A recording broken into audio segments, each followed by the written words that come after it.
आज का टॉपिक हम शुरू करते हैं और रिमेनिंग जो पार्ट है सॉलिड स्टेट का वो हम शुरू करते हैं। देखिए हम सॉलिड स्टेट पढ़ रहे थे और ये मेरे ख्याल से आज में ये पूरा टॉपिक हो जाएगा। चलिए आज क्या क्या पढ़ेंगे, perfect defects in the crystal पढ़ेंगे और सेकंड टॉपिक पढ़ेंगे electrical property of the solid और थर्ड पढ़ेंगे हम, जब इलेक्ट्रिकल प्रॉपर्टी है तो सेमीकंडक्टर को तो पढ़ना ही पड़ेगा, और मैग्नेटिक प्रॉपर्टी इन सॉलिड। पहला टॉपिक हम ले लेते हैं defects in the crystal. Crystal में डिफेक्ट्स का क्या मतलब है? जब परफेक्ट नहीं है तो डिफेक्ट्स है। तो डिफेक्ट्स का क्या मतलब है? आइडियल क्रिस्टल जब नहीं होता तो डिफेक्टेड क्रिस्टल होता है। तो हमारे पास एक क्वेश्चन आ गया, आइडियल क्रिस्टल किसे कहते हैं? आइडियल क्रिस्टल का मतलब होता है यदि मान लीजिए सारे लेटिस पॉइंट, प्रत्येक लेटिस पॉइंट जो है वो निर्धारित धनायन और ऋणायन के द्वारा कवरेज हो, यानी जहाँ पर धनायन आना हो वहाँ पर धनायन आए और जहाँ पर ऋणायन आना हो वहाँ पर ऋणायन आए। तो ये सारे लेटिस पॉइंट कवर हो पार्टिकल के द्वारा और कोई इम्प्योरिटी नहीं हो, तो हम उसे क्या कहेंगे? आइडियल क्रिस्टल कहेंगे। क्या कहेंगे? आइडियल क्रिस्टल कहेंगे। ये आइडियल क्रिस्टल जो है वो परम शून्य ताप पर होता है। परम शून्य मतलब 0 डिग्री केल्विन ताप पर, 0 केल्विन ताप पर होता है, डिग्री नहीं केल्विन ताप पर होता है। हो सकता है मगर क्रिस्टल जो है नॉर्मल टेम्परेचर पर कभी भी आइडियल क्रिस्टल नहीं होता। तो डिफेक्ट्स होता है। डिफेक्ट्स का मतलब कोई न कोई त्रुटि होगी, या तो धनायन ज़्यादा होगा या ऋणायन ज़्यादा होगा, या इनमें से कोई मिसिंग होगा या कोई इम्प्योरिटी होगी। तो इस प्रकार से हमारे पास डिफेक्ट्स होते हैं। तो इस डिफेक्ट्स को हम दो प्रकार से क्लासीफाइड कर सकते हैं, एक है पॉइंट डिफेक्ट्स और एक लाइन डिफेक्ट्स है। पॉइंट डिफेक्ट्स का मतलब किसी पार्टिकल इम्प्योरिटी या इलेक्ट्रॉन की त्रुटि या किसी न किसी पॉइंट एटम आयन इलेक्ट्रॉन के कारण से हो रही है और उसके आसपास अरेंजमेंट जो है वो डिस्टर्ब हो रहा है, तो हम उसे पॉइंट डिफेक्ट्स कहते हैं। और लाइन डिफेक्ट्स का मतलब हो गया इससे ये जो रेगुलेटरी है, डिफेक्ट्स जो कहीं एक जगह पाया जाता है वो कंटिन्यू इस पूरे क्रिस्टल में हो एक लाइन के रूप में, तो हम उसे लाइन डिफेक्ट्स कहेंगे, एक रो बन जाती है। तो यहाँ पर हम एक टॉपिक नहीं पढ़ेंगे, कौन सा? लाइन डिफेक्ट्स नहीं पढ़ेंगे जो हमारे सिलेबस में नहीं है। हम पढ़ेंगे पॉइंट डिफेक्ट्स। पॉइंट डिफेक्ट्स में हम दो प्रकार मतलब 3 पॉइंट हम पढ़ेंगे, एक तो है स्टाइकोमेट्रिक डिफेक्ट्स और एक होता है नॉन स्टाइकोमेट्रिक डिफेक्ट्स और एक होता है इम्प्योरिटी। 3 हम यहाँ पर टॉपिक लेंगे। डिफेक्ट्स को पढ़ने से पहले हम ये जान लेते हैं कि पॉइंट डिफेक्ट्स होता किस कारण से। पॉइंट डिफेक्ट्स के 2 कारण हैं, एक है वैकेंसी डिफेक्ट्स। वैकेंसी डिफेक्ट्स का क्या मतलब है? अगर मान लीजिए किसी क्रिस्टल के लेटिस पॉइंट में कोई धनायन या ऋणायन मिसिंग होता है तो हम उसकी जो खाली जगह बचती है हम उसे क्या कहते हैं? वैकेंसी, मतलब रिक्तिका डिफेक्ट्स हम इसको बोलते हैं। दूसरा हम पढ़ते हैं कि इंटरस्टेशियल डिफेक्ट्स से क्या होता है। इंटरस्टेशियल का क्या मतलब होता है? मतलब अतिरिक्त धनायन का आ जाना, या मतलब जो पार्टिकल है उन पार्टिकल के बीच में कोई तीसरा पार्टिकल आ जाता है तो हम उसको अंतरागासी छिद्र कहते हैं। अंतरागासी छिद्र का मतलब ये जो जगह है वो अंतरागासी जगह है, और अंतरागासी जगह में अगर पार्टिकल आ जाता है तो इंटरस्टेशियल डिफेक्ट्स कहलाता है। देखिए इसका मतलब हो गया वैकेंसी का मतलब कोई मिसिंग है पार्टिकल, और इंटरस्टेशियल का मतलब है पार्टिकल अरेंज है अपनी पोजीशन पर, मगर जो स्पेस है इन पार्टिकल के बीच में वहाँ पर कोई नया पार्टिकल आ जाता है, कई मतलब फॉरेन पार्टिकल आ जाता है, किसी भी प्रकार से आप इसको डिफाइन कर सकते हो। नेक्स्ट हम पॉइंट डिफेक्ट्स इन क्रिस्टल को पढ़े तो स्टाइकोमेट्रिक डिफेक्ट्स को पढ़ लेते हैं। चलते हैं नेक्स्ट टॉपिक, शॉर्ट की डिफेक्ट्स है। ये एक स्टाइकोमेट्रिक डिफेक्ट्स है। बेटे पहले हम स्टाइकोमेट्रिक डिफेक्ट्स के बारे में तो पढ़ ले। स्टाइकोमेट्रिक डिफेक्ट्स का मतलब हो गया अगर मान लीजिए किसी आयनिक या कोई भी जो सॉलिड है उस सॉलिड के अंदर डिफेक्ट्स पाए जाने के बाद भी इसकी स्टाइकोमेट्रिक परिवर्तित नहीं होती, मतलब इसका सरल अनुपात जो धनायन ऋणायन का अनुपात है, जो सूत्र अनुपात है वो सेम बना रहता है, तो हम उसको कहते हैं स्टाइकोमेट्रिक डिफेक्ट्स। अगर मान लीजिए जैसे सोडियम आयन है और क्लोराइड आयन है, उनका अनुपात 1:1 है, और अगर मान लीजिए डिफेक्ट्स हो गया उसके बाद भी इनका 1:1 ही बना हुआ है, डिफेक्ट्स के बाद भी इनके सरलतम अनुपात जो है वो बना हुआ है, तो हम उसे क्या कहेंगे? Stoichiometric defects. स्टाइकोमेट्रिक डिफेक्ट्स 2 प्रकार के हैं। पहला है Schottky defects. This type of the defects is created when the 1 positive ion and 1 negative ion are missing from their respective position leaving behind a pair of the hole, मतलब एक धनायन और एक ऋणायन अपनी निर्धारित पोजीशन से गायब है और दोनों के दो वैकेंट स्पेस बन रहे हैं, मतलब होल बन रहे हैं। तो यहाँ पर एक धनायन की वैकेंसी बनती है और एक ऋणायन की वैकेंसी बनती है। तो पेयर ऑफ वैकेंसी हम यहाँ पर शॉर्ट की कहते हैं। और वैकेंसी मतलब कमी हो रही है, शॉर्ट मतलब कमी, शॉर्ट की डिफेक्ट्स कहलाएगा। शॉर्ट मतलब शॉर्ट पड़ रहा है, अरे भाई हम कहते हैं ना कोई चीज़ शॉर्ट हो गई, शॉर्ट मतलब यहाँ कमी हो रही है। तो दोनों की वैकेंसी हो रही है, एक धनायन की और एक ऋणायन की।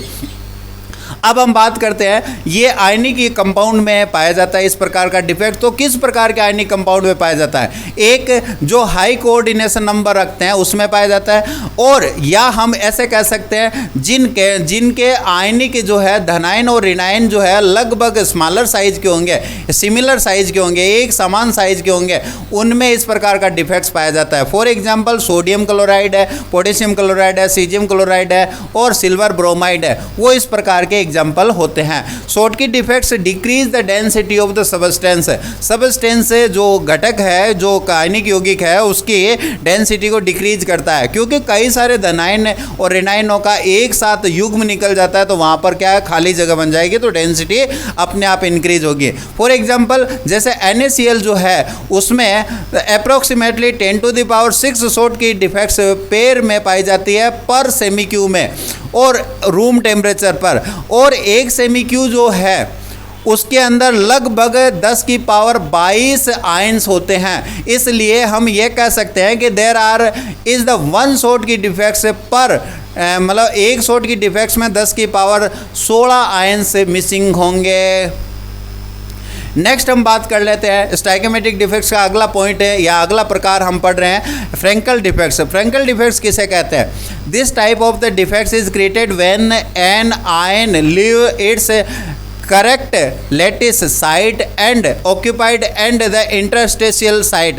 इंटरस्टेशियल साइट एक तो यहाँ क्या होता है, अंतराकाशी छिद्र बन जाए, मतलब पार्टिकल्स जो है वो आ जाता है, और एक क्या होता है यहाँ पर एक अपना जो है होल छोड़ देता है धनायन। तो धनायन जैसे मान लीजिए ये हम यहाँ पर एग्जांपल लेते हैं, देखिए इसमें येलो कलर का दिखाई दे रहा है, मैं कलर चेंज कर लेता हूँ, ये लीजिए नीला कलर ले लेते हैं। ये आपका एक होल बना हुआ है यहाँ पर, और ये होल का यहाँ धनायन जो है वो यहाँ पर चला गया है यहाँ पर। तो इस होल के मतलब और एक अंतराकाशी, तो दो प्रकार के यहाँ पर डिफेक्ट्स होंगे।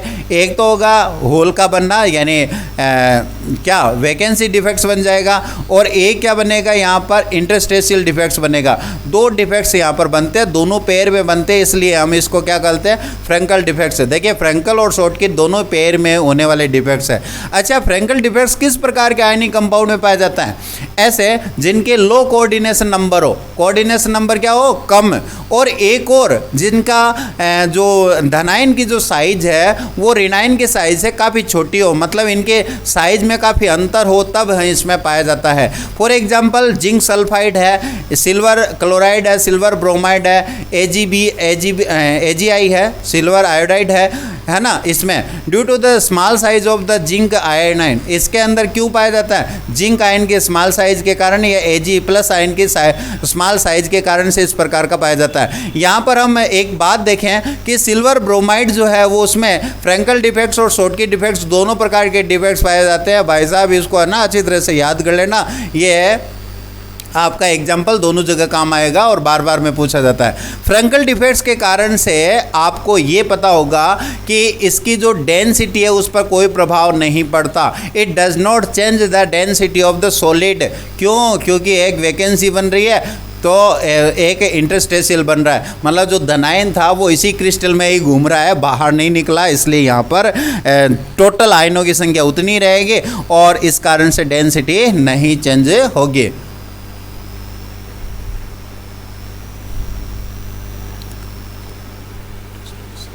आप इस फ्रैंकल डिफेक्ट्स को एक नाम और दे सकते हो, क्या? डिसलोकेशन इफेक्ट है। जो धनायन है वो अपनी जगह को कहाँ से दूसरी जगह पे जा रहा है, तो हम इसको एक और नाम दे सकते हैं, क्या? डिसलोकेशन डिफेक्ट्स है। क्या नाम दे सकते हैं? Dislocation defects. Okay. Point defects में हम पहले पढ़ चुके हैं स्टाइकोमेटिक, अब पढ़ेंगे नॉन स्टाइकोमेटिक डिफेक्ट्स। नॉन स्टाइकोमेटिक डिफेक्ट्स में हम दो प्रकार के डिफेक्ट्स पढ़ेंगे। मतलब एक नॉन स्टाइकोमेटिक डिफेक्ट्स तब होता है जब धनायन जो है वो एक्सेस में हो, यानी मेटल की अधिकता या मेटल एक्सेस डिफेक्ट्स, और एक हो सकता है मेटल डेफिशिएंसी डिफेक्ट्स, मतलब मेटल की कमी हो। चलिए हम बात करते हैं पहला मेटल एक्सेस। मेटल एक्सेस का मतलब धनायन की अधिकता कब हो सकती है। पहला पॉइंट, हम इसमें दो कारण हो सकते हैं मेटल की एक्सेस का। एक तो है metal excess defect due to the anion vacancy, मतलब एनायन जो है वो रिनाइन जो है ना वो अपने स्थान पे नहीं आया, तो हम उसे क्या कहेंगे, मेटल एनायन की वैकेंसी कहेंगे, मगर धनायन की जो अधिकता कहेंगे। तो इस प्रकार का डिफेक्ट्स पाया जाता है। इससे क्या होगा, स्टाइकोमेटिक चेंज हो जाएगी, क्योंकि धनायन रिनायनों का अनुपात चेंज हो गया। हाँ भाई साहब, संपूर्ण क्रिस्टल जो है ना वो हमेशा उदासीन रहता है, तो इस उदासीनता को बनाए रखने के लिए उसके स्थान पे क्या आ जाता है, इलेक्ट्रॉन आ जाते हैं। जो रिनाइन था ना, रिनाइन के स्थान पे क्या आ जाएंगे, इलेक्ट्रॉन आ जाएंगे। अब ये जो अनपेड इलेक्ट्रॉन जो होते हैं रिनाइन के स्थान पर, उन इलेक्ट्रॉनों के कारण से यहाँ पर एक विशेष प्रकार का कलरफुल केंद्र बन जाता है, जिसको हम एफ सेंट्रीज कहते हैं। एफ सेंट्रीज जो है एक वैज्ञानिक था जर्मन का, उसके नाम पर हम इसे एफ सेंट्रीज कहते हैं, एफ सेंटर या एफ सेंटर। देखो हिंदी की किताबों में एफ केंद्र हम इसको कहेंगे। तो कलरफुल बन जाता है। क्यों बनता है ये कलर, क्योंकि ये क्रिस्टल में जो अनपेड इलेक्ट्रॉन होते हैं वो सनलाइट के इफेक्ट में एनर्जी को अवशोषित करते हैं। अवशोषित करके जब ये हाई एनर्जी लेवल पे चले जाते हैं और ये वापस जब ग्राउंड स्टेट में आते हैं तो एक निश्चित फ्रीक्वेंसी को उत्सर्जित करते हैं, और इस फ्रीक्वेंसी की जो तरंग दैर्घ्य है लैम्डा है, उसके कारण से ये कलरफुल दिखाई देते हैं। इनका कलर कैसा होता है, जैसे सोडियम क्लोराइड जो होता है ना, नमक का क्रिस्टल, उसमें येलो कलर होता है, और लिथियम क्लोराइड जो होता है ना उसमें पिंक कलर का ये एफ सेंटर होता है, और कैल्शियम क्लोराइड में वोयलेट कलर का एफ सेंटर बनता है। ये तो हुआ मेटल के एक्सिस का पहला एग्जाम्पल। दूसरा है मेटल एक्सिस कब हो सकता है, जब मेटल ही ज़्यादा हो, यानी धातु ही ज़्यादा हो। तो metal excess deficiency due to the presence of the extra cation in at the interstitial position. Interstitial site में अगर आपका एक्स्ट्रा धनायन आ जाता है तो ऐसा हो सकता है। मतलब यहाँ पर तो ये वैकेंसी है, मगर वहाँ पर क्या हो गया, एक अतिरिक्त धनायन आ गया, तो धनायनों की संख्या बढ़ जाती है। जैसे जिंक में हीट करने पर यहाँ पर क्या होता है, एक धनायन की एक्सेस से पाई जाएगी, ऑक्सीजन निकल जाएगा, धनायन एक्स्ट्रा हो जाएगा। तो हम यहाँ पर इसका जो मतलब डिफेक्ट्स के बाद जो फॉर्मूला है वो उसको हम ऐसे लिखेंगे, जिंक जो है वो पहले जिंक ऑक्साइड के रूप में था, अब जिंक 1+X हो जाएगा। 1+X क्या, कि ये उन आयनों की संख्या है जो एक्स्ट्रा आ गए, और ये इसका फॉर्मूला बन जाएगा। तो हम इसको दर्शा सकते हैं। नेक्स्ट है नॉन स्टाइकोमेटिक डिफेक्ट्स में metal deficiency defects. Metal deficiency defects भी दो प्रकार से हो सकता है। एक होता है metal deficiency defects due to the metal vacancy. अगर हम मेटल की कमी के कारण से अगर हम नॉन स्टाइकोमेटिक डिफेक्ट्स पढ़ते हैं तो पहला कारण होगा मेटल जो है, मेटल वो ही अपना खाली जगह बना लेता है। जैसे मान लीजिए यहाँ पर एक खाली जगह बना हुआ है, यहाँ पर आयरन जो है वो मिसिंग है, और आयरन मिसिंग होने के कारण यहाँ पर मेटल की जो वैकेंसी है, यहाँ पर वैकेंसी बन गई।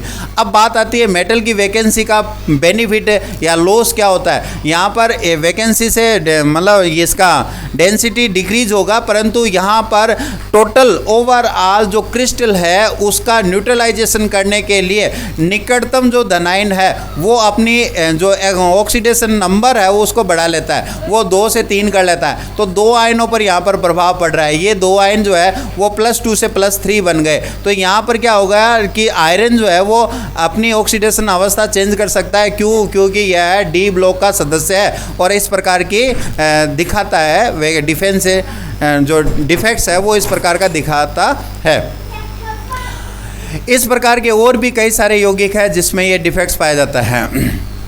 जैसे ए typical example of this type of ferrous oxide which is the mostly found, मतलब नॉर्मली पाया जाता है, और यहाँ पर इसका जो रेशो होता है लगभग होता है Fe का होता है 0.95 और ऑक्सीजन ये 1:1 से हट करके अब 0.95 और 1 हो जाता है। तो ये इसका अनुपात हो जाता है। और इसके अलावा मेटल से कुछ और यौगिक बनते हैं, उनमें भी ऐसा पाया जाता है। मेटल से, आयरन से कई सारे यौगिक पाए जाते हैं। सेकंड हम बात करते हैं नॉन स्टाइकोमेटिक डिफेक्ट्स में, जिसमें मेटल की डेफिशिएंसी पाई जाती है। उसमें पहला रीजन हमने पढ़ लिया। दूसरा रीजन है metal deficiency defects due to the presence of the extra anion at the interstitial site. मगर ऐसा तो संभव नहीं है। क्या बोल दिया कि अंतराकाशीय छिद्रों में अतिरिक्त धनायन के स्थान पे यहाँ पर क्या आ रहा है, अतिरिक्त ऋण आयन आ रहा है।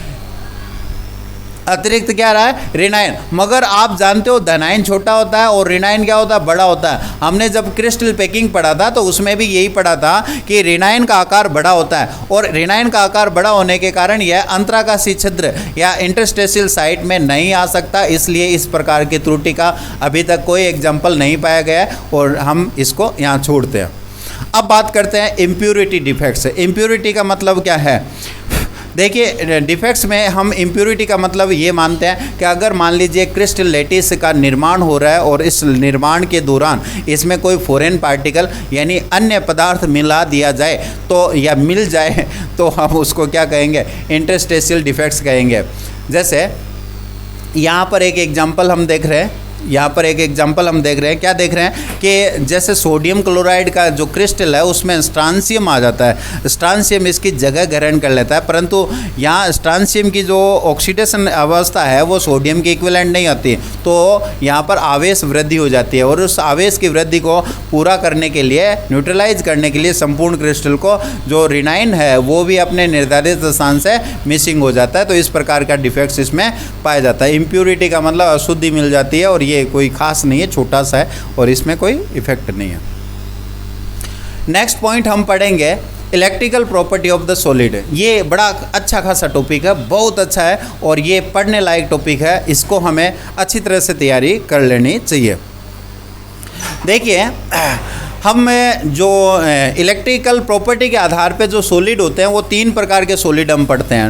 मोस्टली तीन प्रकार के सॉलिड पढ़ते हैं। एक तो होता है कंडक्टर जो विद्युत धारा का चालन करता है, एक होता है इंसुलेटर जो विद्युत धारा का चालन नहीं करता है, और एक जो है वो ऐसा होता है जिसको हम सेमीकंडक्टर कहते हैं। इन दोनों, अरे हाँ, क्या आप ऐसे बोल रहे होगे इनको बीच में क्यों रख दिया? क्योंकि ये बीच की कैटेगरी का है, चला भी लेता है विद्युत धारा को, कंडक्टिविटी शो भी कर देता है, नहीं भी करता, तो सेमीकंडक्टर कहलाता है।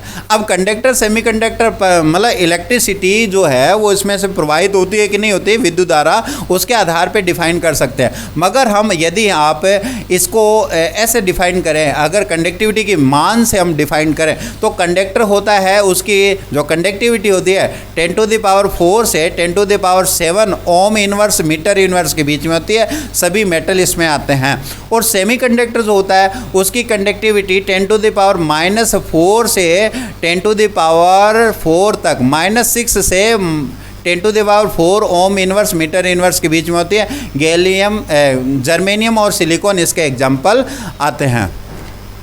नेक्स्ट हम बात करते हैं नॉन कंडक्टर। नॉन कंडक्टर मतलब इंसुलेटर भी हम इसको बोलते हैं। और इनमें कंडक्टिविटी जो है वो 10⁻⁻20 से लेकर 10⁻⁻10 ओम इनवर्स मीटर इनवर्स के बीच में होती है। मैंगनीज ऑक्साइड है, कोबाल्ट ऑक्साइड है, निकल ऑक्साइड है, कॉपर ऑक्साइड है, आयरन का ऑक्साइड है या टिन का ऑक्साइड है। इसके ये कुछ एग्जाम्पल है। यहाँ पर हम बात करते हैं तो ये भी देख लेते हैं कि कंडक्टर जो होते हैं, चालक जो होते हैं, हम धात्विक चालक की इस चैप्टर में बात करेंगे। तो कंडक्टर जो होते हैं वो दो प्रकार के होते हैं। एक होता है मेटेलिक कंडक्टर, और एक होता है आपका दूसरा होता है इलेक्ट्रोलाइटिकल कंडक्टर। इसको हम इलेक्ट्रोलाइट्स भी कह सकते हैं या इलेक्ट्रोलाइटिकल कंडक्टर कहते हैं। इलेक्ट्रोलाइटिकल कंडक्टर क्या होता है, मेटेलिक कंडक्टर क्या होता है, पहले हम यहाँ पर इसको थोड़ा सा डिस्कस कर लेते हैं। छोटा सा ही पॉइंट है। मेटेलिक कंडक्टर क्या होता है? The conductor which conduct the electricity current जो है by the moment of the electron without undergoing any chemical change. Are known as the metallic conductor. अगर कोई मान लीजिए विद्युत धारा का प्रवाह कर रहा है इलेक्ट्रॉन के द्वारा, मोमेंट इलेक्ट्रॉन के मोमेंट के द्वारा कर रहा है और उससे केमिकली चेंज नहीं हो रहा है, तो हम उस कंडक्टर को हम क्या कहेंगे, मेटेलिक कंडक्टर कहते हैं। अरे भाई आपके घर में जो तार होता है बिजली का, कॉपर का होता है, हाँ सबके होता है। क्या आपने 5-10 साल में ये देखा है कॉपर का तार जो है वो घट गया या बढ़ गया या मोटा हो गया? ऐसा नहीं होता। तो इसका मतलब इसके तार में इलेक्ट्रिकल कंडक्टिविटी प्रवाहित होने के बाद भी इसमें केमिकली परिवर्तन कोई नहीं होता। नेक्स्ट हम बात करते हैं इसके एग्जाम्पल की। तो सारे मेटल जो है वो इसी के एग्जाम्पल है, और नॉन मेटल में हम यहाँ पर ग्रेफाइट पढ़ते हैं, वो भी इसी का एग्जाम्पल है। वेरियस एलॉय, कई सारे मिश्र धातु इसके एग्जाम्पल है, और मिनरल्स जो है वो भी इसके एग्जाम्पल है, मगर कुछ मिनरल, सब नहीं। नेक्स्ट हम बात करते हैं इलेक्ट्रोलाइटिक कंडक्टर। इलेक्ट्रोलाइटिकल कंडक्टर का हम हिंदी में बोलते हैं विद्युत अपघटय द्वारा, मतलब विद्युत अपघटय जो होते हैं ना, उनका विलयन जो है वो इलेक्ट्रोलाइटिक कहलाता है, विद्युत अपघटय विलयन कहलाता है, और यह विद्युत धारा का प्रवाह करता है। कब? Those substance whose the water solution, उनका जो वाटर सॉल्यूशन है वो conduct the electric current and which are decompose by the passing of the current are called the electrolytes. मगर विद्युत धारा प्रवाहित करने पर इनके अंदर डिकम्पोजिशन हो जाता है। In this case the conduction take place by the moment of the ion, यहाँ पर आयनों के स्थानांतरण के द्वारा विद्युत धारा का प्रवाह हो रहा है। तो electrolyte conduct electricity in the fuse state और its solution state only, not in the solid state. जो आयनिक ठोस होते हैं उनकी पिघली हुई अवस्था में या द्रव अवस्था में यानी विलयन अवस्था में इनकी कंडक्टिविटी होती है, जो जिनको हम इलेक्ट्रोलाइटिकल कंडक्टर कह सकते हैं उस समय। मगर ठोस अवस्था में जो आयनिक यौगिक होते हैं वो विद्युत धारा का चालन नहीं कर सकते, और हम उनको इलेक्ट्रोलाइटिक कंडक्टर भी नहीं कहते उस समय। नेक्स्ट हम बात करते हैं conductivity of the solid is explain through out theoretically by the band theory. Band theory जो है वो हम समझाते हैं, तो वही हमें यहाँ ये समझाती है कि जो सॉलिड होते हैं उनमें इलेक्ट्रिकल कंडक्टिविटी कैसे होती है। तो उसको समझने के लिए हम क्या करते हैं, एमओटी पढ़ते हैं। क्या पढ़ते हैं? MOT, molecular orbital theory. थोड़ा सा हम आइडिया लगा लेते हैं। एमओटी में आपने क्या पढ़ा था कि अगर हम मोलिकुलर एटॉमिक ऑर्बिटल जो होते हैं, एओज जो होते हैं, एओज क्या करते हैं, एमओज का निर्माण करते हैं। आपने पढ़ा होगा एमओज का निर्माण करते हैं।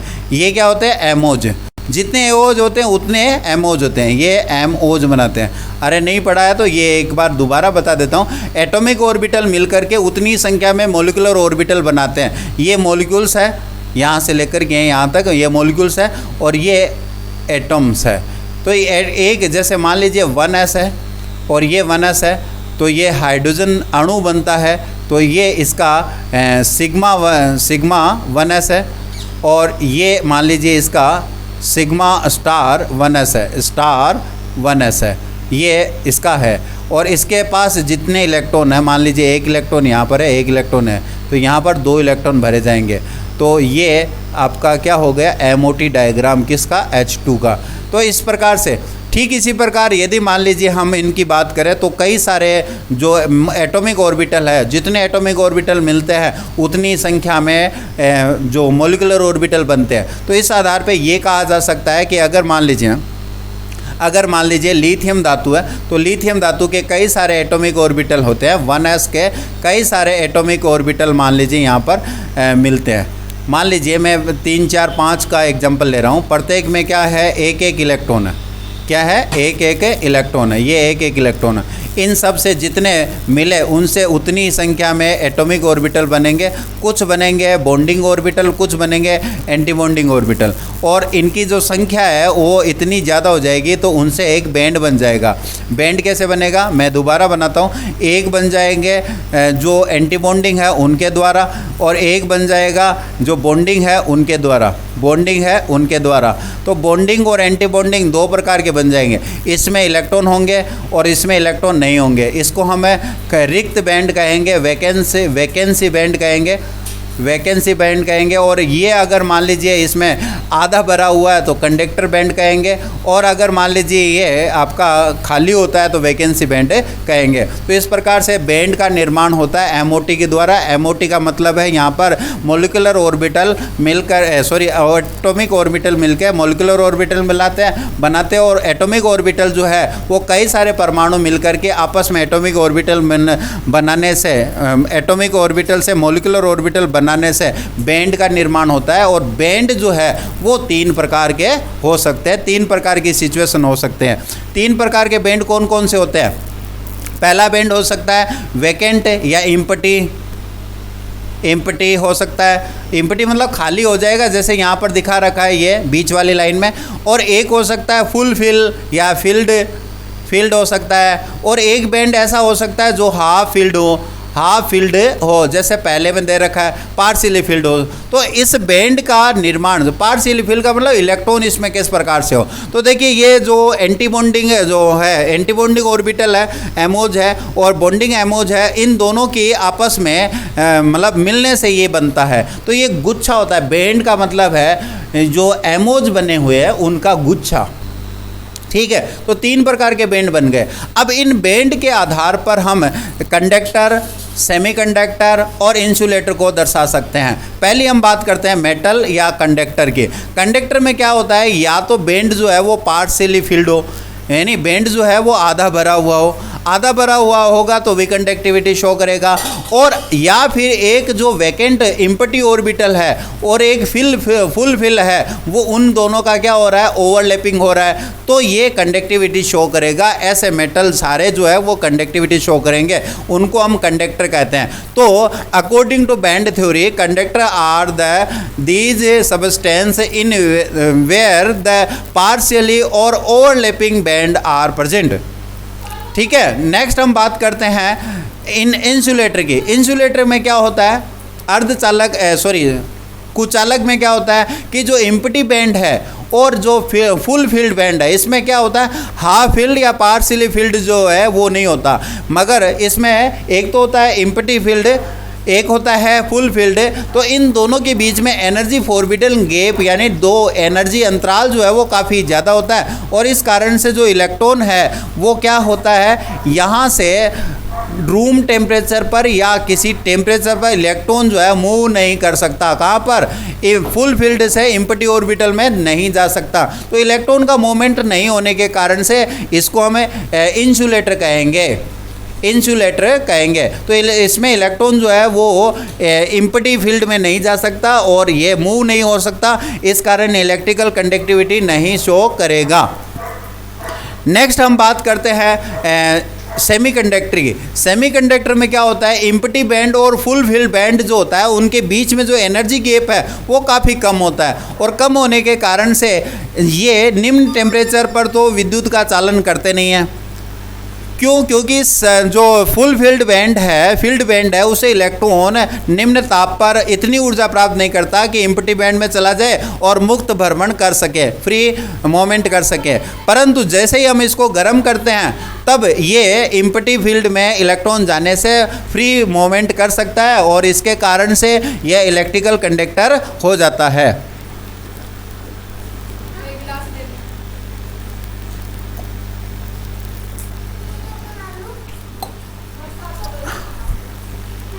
आपको यहाँ पर एक जानकारी आश्चर्यजनक मैं और दे देता हूँ।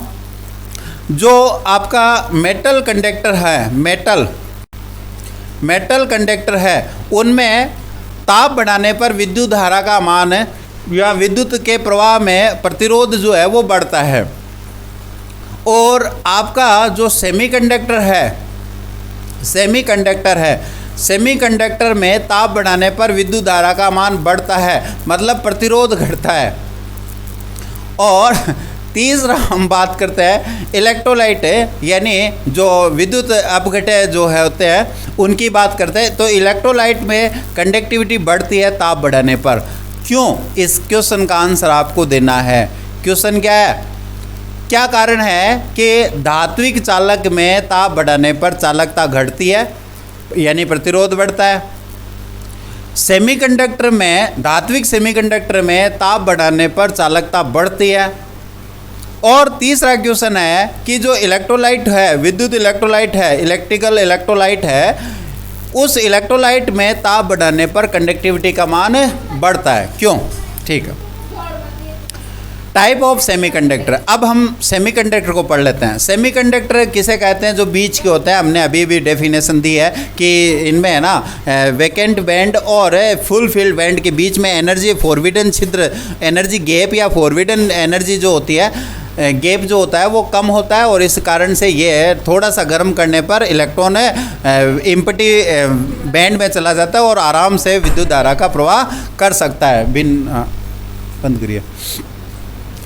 अब बात करते हैं सेमीकंडक्टर के टाइप की। सेमीकंडक्टर दो प्रकार के होते हैं। एक को हम बोलते हैं नेज या शुद्ध अर्धचालक, शुद्ध इंटेंसिव सेमीकंडक्टर, जो प्रकृति में पाया जाता है, नेचुरल अवस्था में ही आपका सेमीकंडक्टर होता है, उसको हम रियल सेमीकंडक्टर कहते हैं या नेज अर्धचालक कहते हैं। जैसे आपका सिलिकॉन आपका जर्मेनियम है एक तो, और एक सिलिकॉन है, वो इसी प्रकार का है, 100% शुद्ध अवस्था में इन्हें हम कह सकते हैं। इसमें वास्तव में कंडक्टिविटी जो होती है वो बहुत लो होती है। Their conductivity is increased by the adding the appropriate amount of the suitable impurity। अगर हम इनमें कोई अशुद्धि मिला दें तो इसकी कंडक्टिविटी को बढ़ाया जा सकता है, और अगर अशुद्धि मिला दें तो हम इस प्रोसेस को क्या कहते हैं? डूपिंग कहते हैं। क्या कहते हैं? डूपिंग। और डूपिंग करने से जो सेमीकंडक्टर बनेगा उस कंडक्टर को कहेंगे डूपिंग सेमीकंडक्टर। डूपिंग का मतलब हो गया अशुद्धि मिलाने से बना हुआ सेमीकंडक्टर या इम्प्यूरिटी मिलाने से। तो इस प्रकार का जो कंडक्टर बनेगा उसमें एक डिफेक्ट्स पाया जाता है जिसको हम इलेक्ट्रॉनिक डिफेक्ट्स कहते हैं। इलेक्ट्रॉनिक डिफेक्ट से एक अलग पॉइंट है जिसको हम यहाँ पर पढ़ रहे हैं। डूपिंग किसे कहते हैं? Doping can be done with the impurity which is electron rich या electron deficient as compared to the intensive semiconductor silicon or germanium. Such impurity introduce the electron defects in them. Electron defects के कारण से बनने वाली अशुद्धि जो हमें बनानी पड़ती है। जैसे मान लीजिए हम सिलिकॉन और जर्मेनियम की बात करें तो सिलिकॉन और जर्मेनियम जो है वो वर्ग नंबर कितने? 14 के सदस्य हैं। किस वर्ग के सदस्य हैं? 14 के।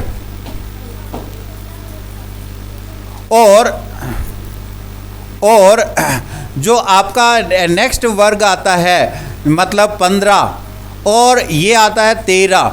इस वर्ग के सदस्यों की इम्प्यूरिटी यदि हम इन सिलिकॉन और जर्मेनियम में मिला दें तो ये तो करेगा इलेक्ट्रॉन की डेफिशिएंसी, और ये करेगा इलेक्ट्रॉन की इंक्रीजमेंट मतलब अधिकता करेगा, रिच करेगा। तो यहाँ पर इस मतलब 14 नंबर वर्ग के सदस्य में यदि हम 15 नंबर वर्ग के सदस्य के मिला दें तो वहाँ पर इलेक्ट्रॉन की संख्या बढ़ जाती है। 14 में आपने इम्प्यूरिटी मिला दी 15 की तो एन टाइप बनता है। एन टाइप मतलब क्रिस्टल सेमीकंडक्टर बनता है। और अगर 14 में आपने मिला दी वर्ग नंबर 13 की अशुद्धि, 13 की अशुद्धि मिला दे तो ये बनता है पी टाइप सेमीकंडक्टर। वो दो प्रकार के होंगे। पहले प्रकार का जो है वो रिच इम्प्यूरिटी हो जाएगी, इलेक्ट्रॉन रिच इम्प्यूरिटी। इसको हम क्या कहेंगे? Electron rich impurity. और इसको क्या कहेंगे? Electron deficient impurity. Drooping electron यानी रिच इम्प्यूरिटी क्या होती है? अभी मैंने बताया कि आप अगर मान लीजिए सिलिकॉन की संरचना को देखें, देखिए ये सब इजी है, आप आराम से समझ सकते हो। सिलिकॉन के आदर्श क्रिस्टल को देखें तो यहाँ पर क्या होता है? प्रत्येक सिलिकॉन 4 सिलिकॉन से घिरा रहता है और प्रत्येक के बीच में 2-2 इलेक्ट्रॉन बॉन्ड बनाने के लिए काम में आते हैं। 2-2 इलेक्ट्रॉन बॉन्ड बनाने के लिए काम में आते हैं। अब बात आती है कि अगर मान लीजिए इस सिलिकॉन में यहाँ पर इस सिलिकॉन के स्थान पे हम आर्सेनिक डाल दें। आर्सेनिक का मतलब हो गया वर्ग नंबर 15 के सदस्य की त्रुटि मिला दें। 15 नंबर वर्ग के सदस्य की त्रुटि मिला दें तो इसमें क्या होता है? इसके पास होते हैं टोटल इलेक्ट्रॉन 5, ये 5 इलेक्ट्रॉन जो है वो 4 के साथ तो एक एक बंध बनाने में, सहसंयोजक बंध बनाने में, देखिए इसमें से एक इलेक्ट्रॉन इसका है आर्सेनिक का, एक इलेक्ट्रॉन यहाँ आर्सेनिक का है, एक इलेक्ट्रॉन आर्सेनिक का यहाँ है और एक इलेक्ट्रॉन यहाँ पर आर्सेनिक का है। तो यहाँ पर प्रत्येक के पास एक एक इलेक्ट्रॉन, यहाँ पर 4 इलेक्ट्रॉन आर्सेनिक के काम आ गए और एक इलेक्ट्रॉन जो है इसके पास एक्स्ट्रा रह जाता है। तो यहाँ पर इसको बोलते हैं इलेक्ट्रॉनिक डिफेक्ट्स है और इस एक्स्ट्रा इलेक्ट्रॉन के कारण से इसमें कंडक्टिविटी बढ़ जाती है और इसी कारण इसे एन टाइप सेमीकंडक्टर कहते हैं। एन टाइप सेमीकंडक्टर क्यों कहते हैं? क्योंकि एन का मतलब होता है नेगेटिव, नेगेटिव पार्ट्स जो है वो है इलेक्ट्रॉन और इलेक्ट्रॉन के कारण से यहाँ पर इलेक्ट्रॉन कंडक्टिविटी दर्शाता है। तो नेगेटिव आयन के कारण से कंडक्टिविटी शो दर्शाने के कारण इसे हम एन टाइप सेमीकंडक्टर कहते हैं। नेक्स्ट हम बात करते हैं डोपिंग के जो डोपिंग सेमीकंडक्टर है जिसमें हम डेफिशिएंसी इम्प्योरिटी बोलते हैं, इलेक्ट्रॉन डेफिशिएंसी। तो इसका मतलब हो गया वर्ग नंबर 14 के सदस्य में आपने क्या मिला दिया, वर्ग नंबर 13 के सदस्य। तो फिर वापस हम एक एग्जाम्पल ले लेते हैं यहाँ पर कि ये जो परफेक्ट क्रिस्टल है जर्मेनियम का और इसके अंदर आपने बोरोन की अशुद्धि मिला दी, यानी वर्ग नंबर 13 के सदस्य की अशुद्धि मिला दी। तो इसके पास टोटल होते हैं 3 इलेक्ट्रॉन। कितने इलेक्ट्रॉन होते हैं? 3 में से एक इलेक्ट्रॉन यहाँ पर बंद बनाने के लिए काम आ गया, दूसरा आ गया और तीसरा आ गया और यहाँ पर क्या बन गया, होल बन गया। इसका नाम है होल बन गया। ये होल जो है यहाँ पर हम इसको कहेंगे। तो होता क्या है, जब इसको इलेक्ट्रिकल फील्ड में लगाया जाता है तो ये इलेक्ट्रॉन मान लीजिए यहाँ से यहाँ पर मूव कर जाता है तो यहाँ पर होल बन जाता है। तो होल जो है वो गमन करता रहता है, इस कारण से विद्युत धारा का चालन होता है। होल के कारण से विद्युत धारा का चालन होता है। होल को पॉजिटिव आयन कहते हैं, पॉजिटिव भाग कहते हैं और पॉजिटिव भाग के कारण से होता है तो इसको हम पी टाइप सेमीकंडक्टर कहते हैं। पी टाइप सेमीकंडक्टर क्यों कहते हैं? होल के कारण से विद्युत धारा का प्रवाह होने के कारण। अब बात करते हैं अगर हम सेमीकंडक्टर लें चाहे एन टाइप हो चाहे पी टाइप हो, तो दोनों में विद्युत धारा का प्रवाह किसके द्वारा होता है उसी के आधार पर इनका नाम रखा गया है। अब बात आती है इनके एग्जाम्पल की। तो एग्जाम्पल आप वर्ग के किसी भी सदस्यों को किस में मिलाएंगे ये मैंने बता दिया, उनके एग्जाम्पल आप पढ़ सकते हो और ये क्वेश्चन यहाँ पर मोस्ट इंपॉर्टेंट बनता है एन टाइप और पी टाइप का। नेक्स्ट हम बात करते हैं एन टाइप और पी टाइप जो सेमीकंडक्टर बनते हैं उनका उपयोग क्या है, या सेमीकंडक्टर डोपिंग सेमीकंडक्टर का उपयोग क्या है। पहले हम बात करते हैं application of the N type and P type. Diode का निर्माण जो है वो इसी प्रकार से होता है। डायोड क्या होता है, अगर एक एन टाइप और एक पी टाइप दो सेमीकंडक्टर को आपस में जोड़ दिया जाए तो बन गया डायोड है। ये पी टाइप मान ले, ये डायोड है। और एक होता है ट्रांजिस्टर। ट्रांजिस्टर किसे कहते हैं, अगर मान लीजिए 3 मान ले आपस में जोड़ दें, एक एन टाइप मान लीजिए, एक पी टाइप मान लीजिए और एक और मान लीजिए एन टाइप, तो यहाँ पर ये 3 पेयर निकाल दे या तार निकाल दे तो ये ट्रायोड हो गया। ट्रायोड को हम ट्रांजिस्टर कह सकते हैं। तो ट्रायोड या ट्रांजिस्टर का निर्माण जो है वो इसी के द्वारा होता है। एन टाइप, यहाँ ट्रांजिस्टर जो है वो 2 प्रकार के होते हैं। एक तो होता है एन पी एन और एक होता है पी एन पी। ये किस प्रकार से जोड़ा गया है उसके आधार पे 2 प्रकार के ट्रांजिस्टर होते हैं और इनका निर्माण होता है। और आजकल जितने भी इलेक्ट्रिकल डिवाइस होते हैं उसमें डायोड और ट्रांजिस्टर दोनों का ही इस्तेमाल होता है। सोलर सेल जो होता है उसको भी हमें एक डायोड ही कहते हैं। डायोड से बना होता है। सोलर सेल में एक साइड में विद्युत धारा प्रवाहित होती है और ये फोटोसेंसिटिव होता है। जब सूर्य का प्रकाश जो है इस पर गिरता है तो एक तरफ से इलेक्ट्रॉन जो है वो दूसरी तरफ आ जाता है और यहाँ से इलेक्ट्रॉन का प्रवाह होता रहता है और इस कारण से विद्युत धारा प्रवाहित होती रहती है। तो ये एक सोलर सेल इसी का एग्जाम्पल है। नेक्स्ट हम बात करते हैं magnetic property of the solid. चलिए आज इसको निपटा लेते हैं, छोटा सा टॉपिक रह गया अपना। मैग्नेटिक प्रॉपर्टी इजी है। मैग्नेटिक प्रॉपर्टी का मतलब है चुंबकीय गुण। और किसी सॉलिड में बच्चों के लिए चुंबक बड़ा ही अट्रैक्टिव होता है और हर कोई पढ़ना चाहता है चुंबक क्या है और चुंबक कैसे होता है। तो चुंबक कुछ नहीं होता है, एक चार्ज पार्टिकल होता है जो मूवमेंट कर रहा है तो वह चुंबक की भांति व्यवहार करता है। तो हम यहाँ पर बात करते हैं इलेक्ट्रॉन की। ये चार्ज पार्टिकल कौन होता है? इलेक्ट्रॉन ही होता है।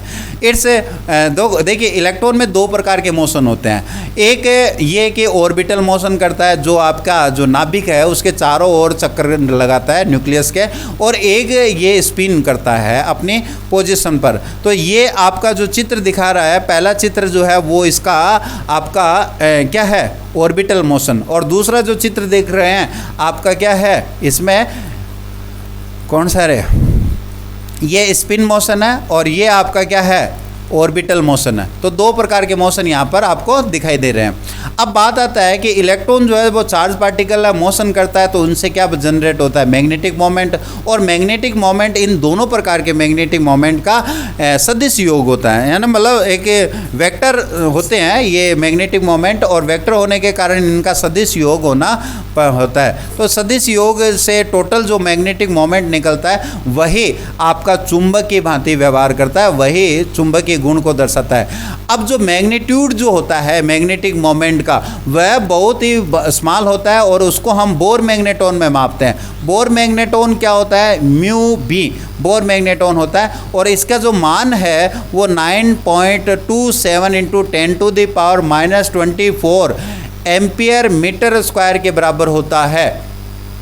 एम्पियर मीटर स्क्वायर के बराबर होता है बोर मैग्नेटोन।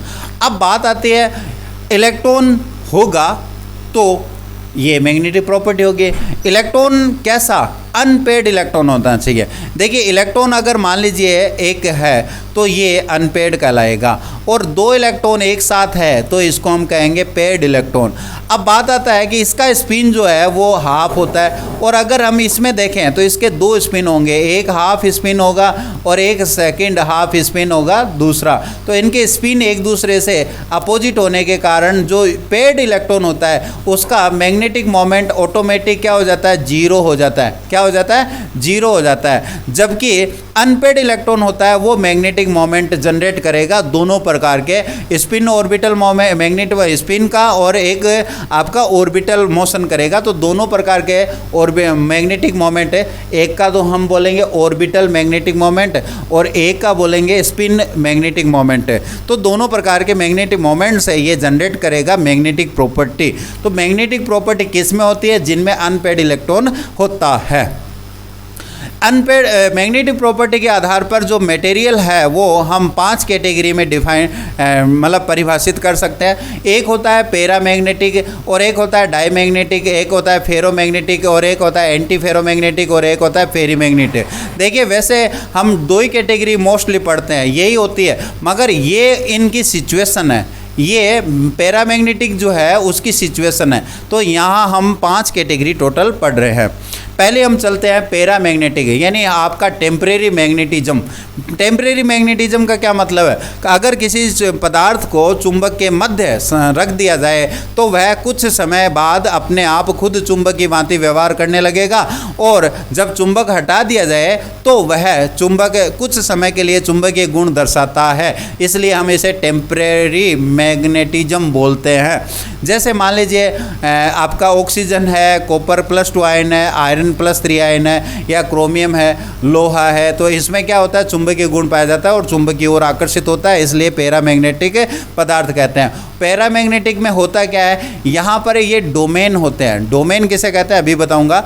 डोमेन होते हैं जो इनका कोई दिशा नहीं होती, नेचुरली मतलब इनका जो विन्यास है वो डिस्टर्ब हो रहता है और बिखरे हुए रहते हैं। और अब जब इसको मैग्नेटिक फील्ड में रखा जाता है तो सारे डोमेन जो है वो एक ही आरेखित हो जाते हैं, एक ही डायरेक्शन में, तो इसके दो पोल बन जाते हैं। मान लीजिए ये आपने मैग्नेट रखा नॉर्थ, और ये मान लीजिए साउथ आपने मैग्नेटिक पोल रखा, और इन दोनों के बीच में ये आपने लोहा रख दिया, तो इसके जो डोमेन है वो सारे रक्षित हो जाते हैं, संरक्षित हो जाते हैं, मतलब एक साइड में प्रेजेंट हो जाते हैं। और इनके कारण से जब ये फील्ड मैग्नेटिक फील्ड हटा दिया जाता है तो ये खुद एक साउथ और नॉर्थ मतलब ये उल्टा काम करेगा। इस प्रकार से ये खुद एक लघु चुंबक बन जाता है, और इसे हमें पैरामैग्नेटिक पदार्थ कहते हैं।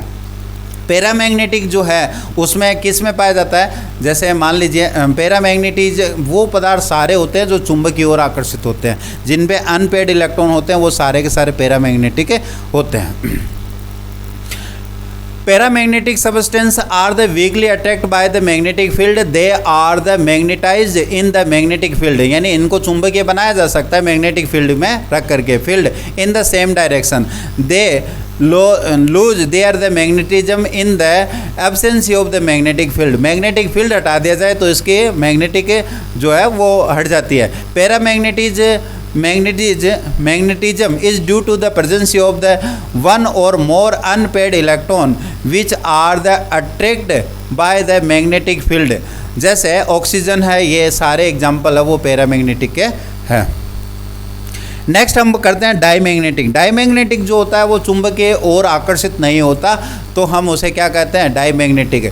हम इसको डिफाइन कैसे करें, diamagnetic substance are the weakly repelled by the magnetic field, magnetic field को थोड़ा सा धक्का देता है, ये मैग्नेटिक जो फील्ड है उससे अट्रैक्ट ना होकर के रिपल्ट मतलब रिफ्लेक्शन देता है। जैसे जल है, नमक है आपका, या फिर बेंजीन है, are the example of such substance, they are the weakly magnetize in the magnetic field in opposite direction. अगर हम चुंबक रखेंगे, देखिए यहाँ पर हमने ये एग्जाम्पल ले रखा है कि अगर हमने इसके पास में चुंबक रखा तो जल जो है वो उससे प्रतिकर्षित होता है, तो ये इसका एग्जाम्पल है, थोड़ा सा प्रतिकर्षित होता है, इतना नहीं। तो diamagnetism show by those substance in which all the electron are the paired and these are no unpaired electron, जिनके पास कोई अनपेड इलेक्ट्रॉन नहीं होता वही डाईमैग्नेटिक होता है, ये आपको ध्यान में रखना है। डाईमैग्नेटिक मतलब जिसमें चुंबकीय गुण नहीं होता। चुंबकीय गुण क्यों नहीं होता है, क्योंकि अनपेड इलेक्ट्रॉन नहीं होता।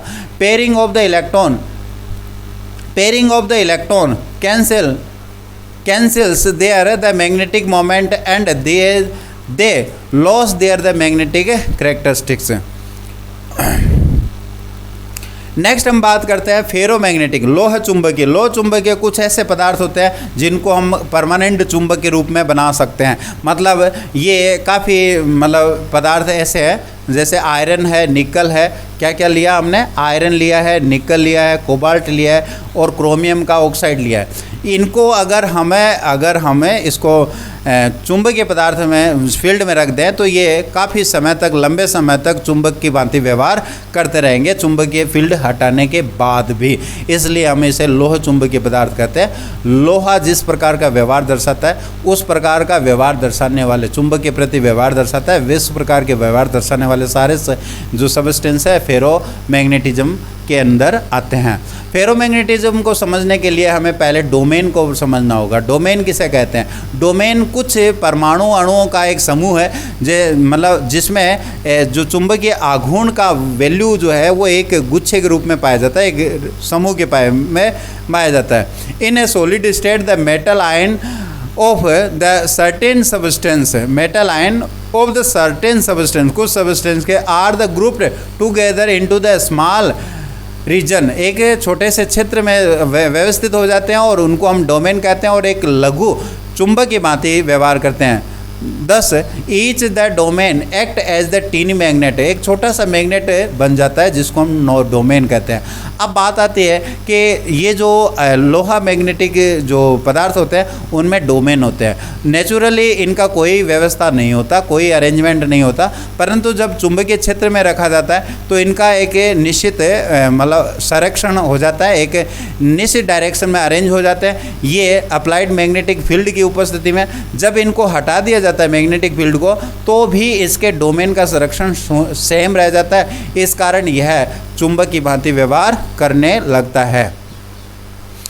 एंटीफेरोमैग्नेटिज्म, एंटीफेरोमैग्नेटिज्म किसे कहते हैं, वे ऐसे पदार्थ जिनमें डोमेन तो होते हैं मगर इनका क्या होता है कि जो संरक्षण है, जैसे चुंबकीय क्षेत्र में रखते हैं तो इनका संरक्षण क्या हो जाता है, कुछ डोमेन दूसरे प्रकार के डोमेन के विपरीत दिशा में अपोजिट डायरेक्शन में हो जाते हैं और इनका टोटल डोमेन का जो मैग्नेटिक मोमेंट का जो मान है वो कितना हो जाता है, 0 हो जाता है। तो हम उसे क्या कहते हैं, एंटी फेरोमैग्नेटिक।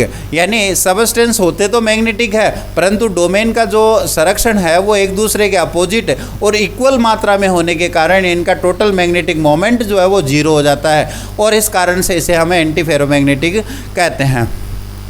जैसे मैंगनीज ऑक्साइड जो है वो एंटी फेरोमैग्नेटिक का एक उदाहरण है।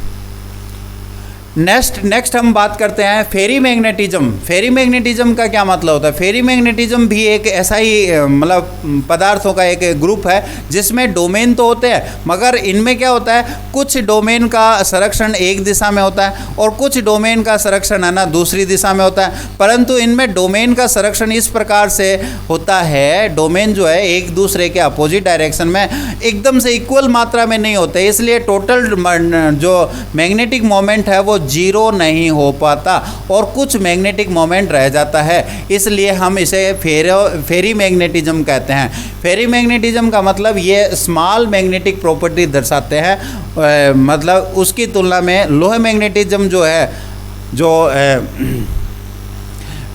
लोहा चुंबकीय पदार्थ है उसकी तुलना में तो इनका चुंबकीय आघूर्ण का मान कम होता है, चुंबकीय गुण का मान कम होता है, परंतु प्रतिलोह चुंबकीय पदार्थ है उनकी तुलना में इनका मान ज़्यादा होता है। तो substance which are the expected to the